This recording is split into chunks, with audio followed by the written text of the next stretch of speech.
신약성경 고린도후서 4장 3절에서 12절까지 제가 읽겠습니다. 고린도후서 4장 3절. 만일 우리의 복음이 가리웠으면 망하는 자들에게 가리워진 것이라. 그 중에 이 세상의 신이 믿지 아니하는 자들의 마음을 혼미하게 하여 그리스도의 영광의 복음의 광채가 비치지 못하게 함이니, 그리스도는 하나님의 형상이니라. 우리는 우리를 전파하는 것이 아니라 오직 그리스도 예수의 주되신 것과 또 예수를 위하여 우리가 너희의 종된 것을 전파함이라. 어두운 데에 빛이 비치라 말씀하셨던 그 하나님께서 예수 그리스도의 얼굴에 있는 하나님의 영광을 아는 빛을 우리 마음에 비추셨느니라. 우리가 이 보배를 질그릇에 가졌으니 이는 심히 큰 능력이 하나님께 있고 우리에게 있지 아니함을 알게 하려 함이라. 우리가 사방으로 우겨상을 당하여도 쌓이지 아니하며 답답한 일을 당하여도 낙심하지 아니하며 박해를 받아도 버림받지 아니하며 거꾸로 트림을 당하여도 망하지 아니하고, 우리가 항상 예수의 죽음을 몸에 짊어짐은 예수의 생명이 또한 우리 몸에 나타나게 하려 함이라. 우리 살아있는 자가 항상 예수를 위하여 죽음에 넘겨짐은 예수의 생명이 또한 우리 죽을 육체에 나타나게 하려 함이라. 그런즉 사망은 우리 안에서 역사하고 생명은 너희 안에서 역사하느니라. 아멘. 신앙생활을 하면서 제일 중요한 신앙의 행위가 뭐냐면은 여러 개가 있겠지만 그 중에 제일 중요한 게 무엇입니까? 회개입니다. 회개를 어떻게 하느냐가 제일 중요하죠. 회개하라 천국이 가까웠다라는 거죠. 우리가 회개하지 않으면 구원을 받을 수가 없고 죄사함을 받을 수가 없고 하나님의 은혜 속에 거할 수가 없죠. 그런데 마귀가요, 이 미혹의 영들이 회개를 해야 된다라는 것은 부정하지 않습니다. 회개를 해야 된다라는 것은 다 알고 있죠. 요즘 교회는 회개에 대해서도 잘 설교를 안 한다고 제가 들었는데, 많은 교회들이 굉장히 잘못된 길을 걷고 있는 것입니다. 복음은 처음부터 끝까지 성경은 다 회개에서 회개로 끝나는 거예요. 그래서 회개는 신앙의 첫 출발점일 뿐만 아니라 신앙의 전부입니다. 그냥 알파 오메가입니다. 그래서 잘못된 회개의 그 알고리즘이라고 할까요? 아니면 패턴 속에 빠져버리면 거기서 헤어나오기가 정말 힘듭니다. 잘못된 회개의 패턴 속에 빠져버리면 안 되는 거예요. 잘못된 회개의 패턴이 대표적인 게 뭐냐면 율법주의적인 회개죠. 율법주의적인 회개. 다시 말하면 내가 행위적으로 거짓말하거나 아니면은 누구를 속이거나 싸웠거나 욕심 부리면은 이제 양심의 가책을 받잖아요. 양심의 가책을 받고 내가 내 행위를 바꾸려고 하는 거예요. 하나님 앞에 나아가서 내가 회개의 주체가 되어가지고 내가 행위를 바꾸려고 애를 쓰는데, 그렇게 율법주의적인 회개를 하는 사람의 특징이 뭐냐면요, 인생을 살아가다가 어렵고 힘든 일, 답답한 일, 이런 일을 맞이하면요 두려움이 옵니다. 두려움 때문에 회개하는 겁니다. 두려움 때문에. 어떤 두려움요? 이 땅에서 내가 죽을까 싶어서, 지옥 갈까 싶어서, 아니면은 내가 하는 일들이 쫄딱 망할까 싶어서, 그러니까 뭐 위기 상황 속에서 사고가 났을 때라든지 몸이 아플 때라든지 이런 상황 속에서 이제 이 두려움을 벗어나기 위해서 회개한다라는 거예요. 근데 오늘 말씀을 보니까 전혀 그런 종류의 삶을 바울이 말하고 있지 않습니다. 지금 8절에 보니까 우리가 사방으로 우겨쌈을 당하여도 쌓이지 아니하며, 사방으로 나를 대적하는 대적자들이 군대가 나를 진칠지라도 두렵지 않는 그런 상황이라는 거죠. 답답한 일을 당하여도 낙심하지 않고, 박해를 받아도 버림받지 않고, 거꾸로 트림을 당해도 망하지 않습니다. 이 말은 진정한 회개의 삶을 사는 그리스도인들은 눈에 보이는 우겨쌈이나 답답함이나 낙심이나 박해 때문에 회개하는 사람들이 아니라는 거예요. 오히려 이런 일들을 당했을 때 오히려 담대하고 낙심하지 않고 찬양하는 사람들이지, 뭐 대부분 그렇잖아요. 몸이 아파서 아니면 사업이 망해서 원수가 나를 공격해서 두려움 때문에, 죽을 두려움 때문에 회개하는 그런 종류의 삶을 사는 사람이 아니라는 거예요. 지금 오늘 아침에도 오늘 아침 말씀의 연장선상에서 제가 지금 말씀을 나누고 있는데요. 창세기 33장에 야고보 이야기가 나옵니다. 34장에는 야고보의 딸 디나가 강간을 당하고 시몬과 레위, 야고보의 두 아들이 세겜성의 남자들을 할례 언약을 맺는다 해가지고 완전 잔인하게 살인을 저지릅니다. 남자들을 다 죽여버려요. 그러니까 33장에는 라반과 에서가 등장하는데, 에서가 등장하죠. 야고보 인생에서 가장 자기 야곱을 답답하게 하고 우겨싸고 박해한 사람이 누구냐? 라반과 에서입니다. 라반, 삼촌 라반이고 20년 동안 라반의 집에서 종살이를 한 거예요. 그래서 이제 말도 안 하고 도망쳐 나왔는데 삼촌 라반이 끝까지 7일 동안 추격해서 야곱을 잡으려고 쫓아오는 거예요. 하나님이 라반의 꿈에 나타나서 야곱을 뭐라 하지 말고 가만두라 이렇게 하지 않았으면 어떻게 사단이 났을 건데, 이제 삼촌 라반으로부터 야곱이 하나님의 은혜로 벗어납니다. 도망쳐 나오고 이제 그 다음에는 형 에서를 만나는데, 형 에서가 400명이나 되는 그런 군사들을 이끌고 야곱을 향해서 오는 거죠. 당장 이제는 도망갈 수가 없는 상황에서 또 하나님의 은혜로 에서와 화해하게 됩니다. 가장 인생에 자신을 우겨싸고 답답하게 하고 박해하는 이 두 사람이 이제 정리가 돼버린 거예요. 정리가 되고 모든 문제가 다 사라진 거죠. 사라지고 숫곳이라는 곳에 자기를 위해서 집을 짓고 동물의 가축 우리간을 만들고 거기서 제사를 지내면서 야곱이 어떤 마음을 가졌냐면, 야, 이제 나의 인생의 모든 어려움과 대적자들은 다 사라졌네. 여기서 이제는 평안하게 잘 살아야 되겠다. 이런 마음을 가지고 있었는데 어떤 사건이 일어납니까? 34장 보면 자기 딸 디나가 세겜 족장에게 강간당하고 자기 아들들은 끔찍하게 살인을 저지르고, 그렇게 살인을 저지르고 나서 보통 보면 어떻게 되냐면요, 보복을 당해요. 야곱이 지금 멸문의 위기 속에 들어가 버리는 그런 일을 당하는 거예요.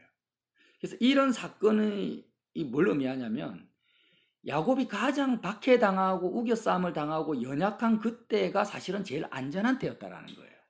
하나님을 간절히 의지하고 있고 하나님의 은혜를 붙들고 있을 그때였기 때문에 사람의 눈에는 가장 불안하고 진짜 바람 앞에 등불 같은 상황이었지만, 야곱이 하나님을 간절하게 붙들고 있는 그때가 안전한 때였고, 오히려 라반과 에서의 대적자들이 사라지고 모든 것들이 다 평안하다고 생각할 그때가 뭐예요? 정말 위험한 때였다라는 거예요. 이 상황을 지금 연장선에서 이제 회개를 생각해 보자라는 거예요. 보통 이제 야곱이 야복 강가에서 하나님 붙들고 하나님 살려주세요, 축복해 주세요 하고 막 씨름을 하잖아요. 이걸 회개 기도라고 생각을 하는 거예요, 사람들은. 우리가 야곱처럼 그렇게 합니다. 그랬다가 어떻게 됩니까? 내 앞에 있었던 문제들이 사라지고 나면은 나는 마음이 팍 풀어지면서 하나님을 찾지 않습니다. 찾지 않고 그냥 하나님 잊어버린 상태로 내 마음대로 살아가는 거예요. 오히려 그때가 더 위험한 때인데, 우리는 이렇게 반복된 잘못된 회개의 패턴 속으로 신앙이 들어가 버린다라는 거예요. 그래서 회개란 무엇인가를 오늘 말씀하고 있다는 것입니다. 이 말씀에서. 자, 결론부터 말하면은 빛이 없으면 회개는 불가능하다라는 거예요. 내가 내 잘못을 율법에 의해서 깨달았다 해서 회개할 수 있는 것도 아니고, 내가 회개하고 싶다고 해서 회개할 수 있는 것도 아닙니다. 회개라는 것은 반드시 빛을 비추어 주셔야만이 회개할 수 있어요. 우리가 어둠 속에 있기 때문에 어둠에서 빛으로 나아가는 것이 회개지, 나의 인간적인 행위를 돌이키는 것이 회개가 아닙니다. 그것은 회개의 열매일 뿐이죠. 자, 그래서 이 말씀을 오늘 말씀하고 있어요. 복음을 받아들인 고린도 교회 성도들에게 바울이 뭐라고 하냐면, 말씀을 한번 보겠습니다. 4절에 그 중에 세상 신이 믿지 아니하는 자들의 마음을 혼미하게 합니다. 무엇이 회개인지를 알지 못하게 만들어버리는 거예요. 믿지 아니하는 자뿐만이 아니라 믿는 자들까지 혼미하게 하죠. 그래서 그리스도의 영광의 복음의 광채가 비치지 못하게 한다라는 거예요. 4절 중요한 부분입니다. 예수님의 영광의 복음의 광채는 빛이죠. 그 빛이 사람들에게 비치지 못하게 마귀가 막는 거예요. 회개하지 못하도록. 사람 스스로 회개할 수가 없어요. 영광의 광채가 비칠 때 회개가 시작되어지는데, 그걸 비치지 못하게 뭘 막아? 세상 신이 막는 거예요. 그리스도는 하나님의 형상입니다. 자, 6절에요. 어두운데 빛이 있으라 말씀하셨던 그 하나님. 창세기에 보면 빛이 있으라 해서 빛을 만드시잖아요. 그 하나님께서 그 눈에 보이는 빛 말고요. 진짜 마음의 빛, 영원한 빛을 말합니다. 예수 그리스도의 얼굴에 있는 하나님의 영광을 아는 빛을 우리 마음에 비추셨느냐. 자, 예수님의 얼굴에는 어떤 빛이 있었냐면 하나님의 영광을 아는 빛이 예수님의 얼굴에 가득 채워져 있었어요. 하나님의 영광이라는 것은 뭐냐? 영광은 내 마음에서 최고 1등 하는 게 영광인데, 올림픽 금메달리스트가 금메달 따면 영광을 받잖아요. 우승하면 영광을 받아요. 그것처럼 하나님이 내 마음에서 이 세상의 물질이나 애인이나 자녀나 이 세상의 부귀 영화보다도 하나님이 내 마음에서 1등 하는 상태, 최고로 좋은 상태. 이 땅의 어떤 것보다도 하나님이 제일 좋다, 제일 아름답다. 우리 아버지가 아버지의 사랑과 은혜보다 나를 더 행복하게 하는 것은 없다라고 믿는 것이 뭐냐면 하나님의 영광이에요. 그래서 예수님의 얼굴에는 뭐가 있었냐면은 이 세상의 어떤 로마 황제의 부귀영화 이런 것들은 아무것도 아닌 거예요. 그냥 하나님 아버지가 예수님의 마음에서는 항상 최고였다라는 거예요. 제일 사랑스럽고 제일 소중했다라는 것입니다. 그래서 예수님의 얼굴을 우리가 딱 바라보면은 항상 예수님의 눈빛, 비둘기 같은 예수님의 눈빛과 얼굴에는 뭐가 있었어요? 하나님 아버지를 향한 그리움, 사모함, 아버지를 사랑하는 그 긍휼과 자비하심이 예수님의 얼굴에 가득 채워져 있는 거예요. 예수님의 얼굴을 제자들이 볼 때마다 어떻게 예수님은 저렇게 하나님을 사랑할 수가 있지? 도대체 눈에 보이지도 않는 하나님, 하늘 보좌에 계신 그 하나님을 아버지라고 부르시면서 저렇게 하나님을 사모하며 1분 1초도 하나님을 놓치지 아니하고 동행할 수가 있지? 이런 빛을 본 거예요. 그 빛을 우리 마음에 비추셨다는 거예요. 자, 우리는, 저와 여러분은 하나님 아버지를 눈으로 볼 수가 없습니다. 그래서 보지도 않고 하늘을 볼 수도 없는데 예수님은 보이지 않는 하나님의 영광을 보고 계세요. 그래서 제자들이 어떻게 하나님의 영광을 봤냐면 예수님의 얼굴을 본 거예요. 제자들은 하나님의 영광을 볼 수가 없기 때문에 오직 하나님을 보시고 말씀하시는 분은 예수님밖에 없어요, 이 땅에. 그래서 예수님의 얼굴을 매일 쳐다보고 있는 제자들은 하나님의 영광을 아는 빛을 예수님의 얼굴을 통해서 마음에 항상 받고 있는 상태였다라는 거예요. 이 상태가 뭐냐면은 회개의 첫 단추라는 겁니다. 회개의 시작이라는 거예요. 그러니까 내가 어떤 어려운 일 당하고 막 죽을 그런 어려운 상황 속에서 너무 이제 의지할 것이 없어가지고 지푸라기라도 잡는 심정으로 하나님 살려주세요, 살려주세요. 내가 이제부터는 거짓말도 안 하고 헌금도 잘하고 충성 봉사할게요. 이게 회개가 아니에요. 그거는 회개의 하나의 단초는 될 수 있어도 그 제대로 된 회개가 아닙니다. 불교 신자들이나 힌두교 신자들은 어렵고 힘들 때는 누구를 붙들겠습니까? 알라를 붙들고 우상을 붙드는 거예요. 예수 믿는 사람들은 어려울 때 누구 붙들어요? 하나님 붙든다라는 거예요. 그 하나님을 의지하는 거지, 의지하려고 하는 거지 회개하는 것은 아닙니다. 회개는 뭐냐면 우리가 예수님의 얼굴을 바라보는 거예요. 얼굴을 바라볼 때 뭘 봅니까? 예수님을 통해서 하나님의 영광의 그 빛을 내가 마음으로 받아들이는 것이 뭐예요? 회개의 시작이라는 것입니다. 그래서 우리는 회개하기 위해서는 어떻게 해야 되냐? 성경에서 기록된 예수님께로 다가가야 되죠. 부처님이나 공자나 이런 여러 가지 유교 사람, 그 도덕적이고 윤리적인 분들이요, 그리스도인들보다 더 거짓말 안 할 수 있고 정직할 수 있고 성실할 수 있어요, 도덕적으로.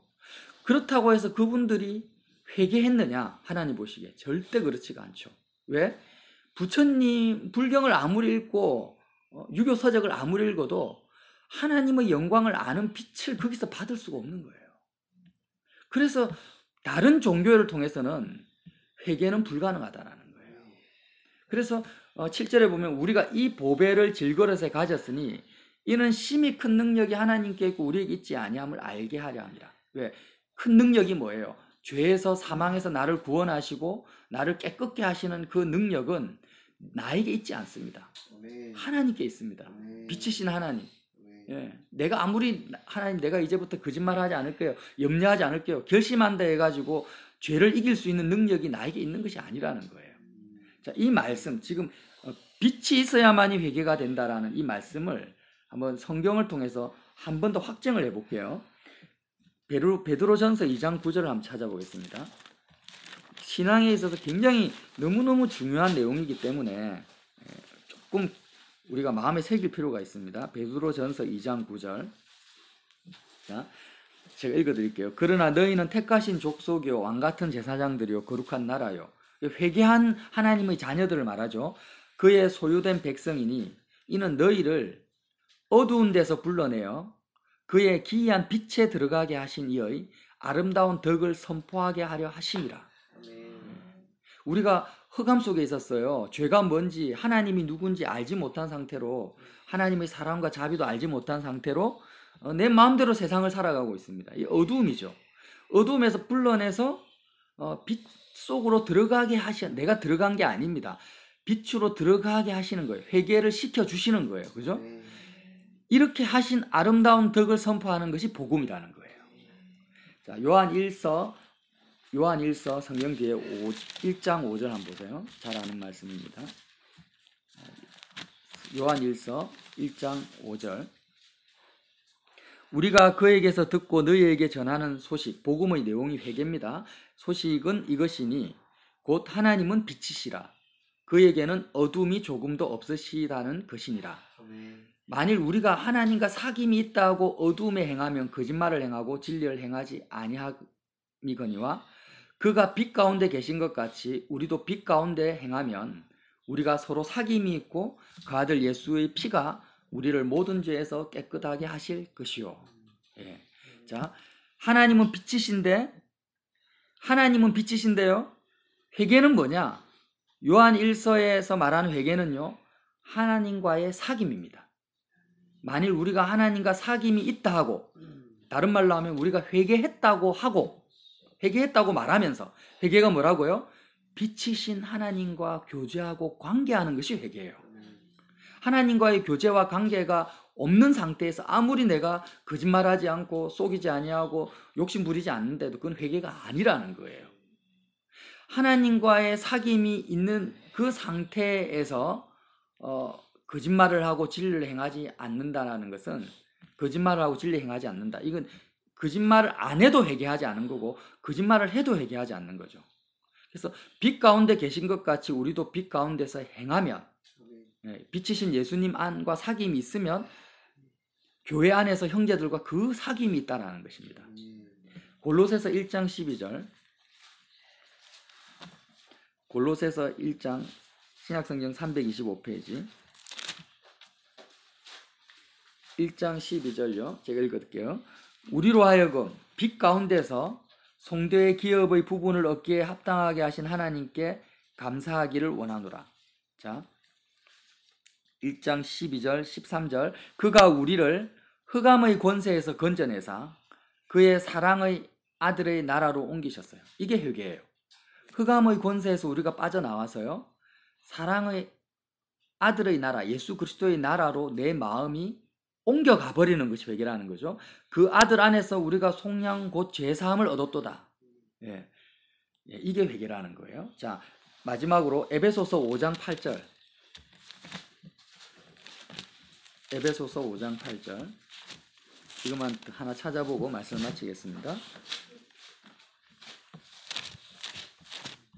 갈라디아서 뒤에 있죠. 에베소서 5장 8절. 자, 너희가 전에는 어둠이더니 이제는 주 안에서 빛이라. 빛의 자녀들처럼 행하라. 빛의 열매는 모든 착함과 의로움과 진실함에 있느니라. 자, 열매라는 건 뭐예요? 우리가 나무나 곡식을 심어놓고 그 생명의 그 열매죠, 열매. 빛의 열매가 뭐예요? 착함과 의로움과 진실함이에요. 그러니까 빛은 예수님인데요. 빛의 근원이 예수님인데, 예수님과 사귀고 예수님과 교제하고 예수님과 동행하는 그 열매가 착함과 의로움과 진실함인데 우리는 보통 어떻게 자꾸 사람들이 생각하냐면 예수님과 얼마나 내가 가깝고 동행하며 예수님을 사랑하는 예수님과의 교제와 관계에 집중하지 않고 이 열매인 착함과 의로움과 진실함만을 본다라는 거예요. 그냥 예수님과 사랑하다 보면은 그 열매로서 착함과 의로움과 진실함이 나타나야 되는데 이 열매는 내가 관여할 것이 아니에요. 사실은 내가 또 맺고 싶다 해서 맺어지는 것도 아니에요. 그래서 빛이신 예수님과 함께 동행하면 되는 건데 우리는 자꾸 착함과 의로움과 진실함을 기준으로 해서 뭘 봅니까? 회개했냐 안 했냐를 본다라는 거예요. 그래서 10절에 주를 기쁘시게 할 것이 무엇인가 시험해보라. 왜 이 말을 할까요? 지금 너가 빛이신 주님과 함께 사랑하고 있는 관계잖아요. 우리가 남자 여자가 사랑하고 연애하면은 두 사람 사이에서 어떤 생각만 있냐면 어떻게 하면 상대방을 기쁘게 할까? 상대방을 즐겁게 할까? 이 생각밖에 없어요. 사실은 이벤트도 하고 막 그러잖아. 선물도 주고. 그런 것처럼 정말 너가 예수님과 연애하고 있고 사랑하고 있는 그 회개의 단계에 들어갔다면 그 사람의 마음, 참된 회개를 하고 있는 사람의 마음에는 어떤 마음이 있습니까? 예수님을 어떻게 기쁘시게 할까? 이 마음이 있다라는 거예요. 그래서 너희는 열매 없는 어둠의 일에 참여하지 말라고 합니다. 자, 이제 말씀을 한번 정리해 볼게요. 야곱은요, 회개해야 될 때와 회개가 뭔지도 모르고 정말 내가 회개해야 될 때를 몰라요. 두려워해야 될 때와 두려움을 이겨야 될 때를 모른다라는 거예요. 그래서 항상 반복적인 130년, 나이가 130살이 될 때까지 험난한 세월을 삽니다. 굉장히 이런 잘못된 회개의 패턴을 버리지 못하고 50년, 30년을 계속 연단받는 삶을 살게 돼요. 그렇지만 예수님의 제자들을 보면은요, 제자들은 막 그냥 가슴을 치면서 울고불고 이렇게 회개하고 주님 용서해 주세요 하고 막 이런 회개는 별로 기록이 되어 있지 않아요. 그런데 예수님 어떻게 했습니까? 예수님을 만났을 때 세상을 다 버려버리죠. 배와 부친과 모든 것을 다 버리고 예수님을 따라갑니다. 그래서 모든 세상을 다 버리고 예수님을 따라가는 것을 회개라고 생각해서도 안 된다라는 거예요. 이해가 되십니까? 내가 예를 들어서 물질이 있어요. 그리고 자녀가 있어요. 그러면 그거를 다 버렸어요. 버리기 위해서 회개한다. 물론 말은 맞지만 진정한 회개의 의미는 버리는 것으로 회개가 종결된 게 아니에요. 왜 제자들이 배와 부친과 모든 것을 다 버리고 예수님을 쫓아갑니까? 예수님과 동행하기 위해서. 예수님과 사귀기 위한 거란 말이에요. 그래서 내가 지금 세상 욕심도 버릴 수도 있고 뭐 이렇게 구제도 할 수도 있고 잘못된 행위를 고칠 수도 있습니다. 돌이킬 수도 있어요. 근데 그것을 회개라고 생각하지 마시고 어떻게 해야 됩니까? 회개하기 위한 준비다 이렇게 생각을 하셔야 돼요. 제자들처럼. 그리고 예수님과 제자들이 3년 반 동안 같이 먹고 같이 동거동락하면서 뭘 했습니까? 예수님의 얼굴을 계속 바라봅니다. 예수님과 대화하면서 예수님과 사귀기 시작하는 거예요. 제자들 베드로의 마음에는 나중에는 어떤 마음이 들었냐면 예수님을 정말 인간적으로라도 정말 베드로가 예수님을 사랑했다라는 거예요.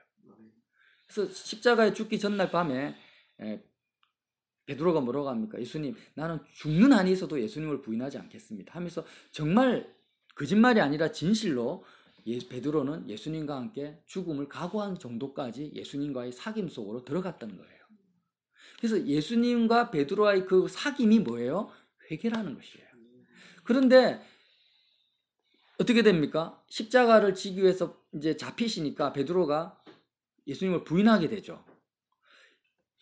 자기가 예수님을 3번이나 저주하고 부인했을 때 꽁꽁 묶여있는 예수님의 그 눈빛과 베드로의 눈빛이 마주치게 됩니다. 그때 베드로의 마음속에는 어떤 마음이 들었을까요? 내가 그렇게 사랑하고 나를 아껴주시고 예수님과의 사귐이 와장창창 무너지는 그 경험을 한 거예요. 예수님의 그 눈빛을 봤을 때. 3번 부인했을 때.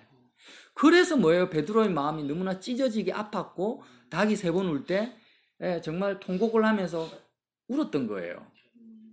그러니까 베드로가 뭔가 죽을까 두려워서 물론 예수님을 부인했지만 그런 어떤 어려움, 사방에 뭐 암이 걸려가지고 사업이 망해서 이제 그런 것 때문에 회개한 게 아니라는 거예요. 예수님과의 사귐 때문에 회개한 거예요. 여태까지 내가 3년 반 동안 예수님 얼굴을 통해서 하나님의 영광을 아는 빛을 계속 보고 있었고 그게 너무 좋았는데 그 모든 것을 내가 예수님과의 교제와 사귐을 한순간에 짓밟아 버린 거예요.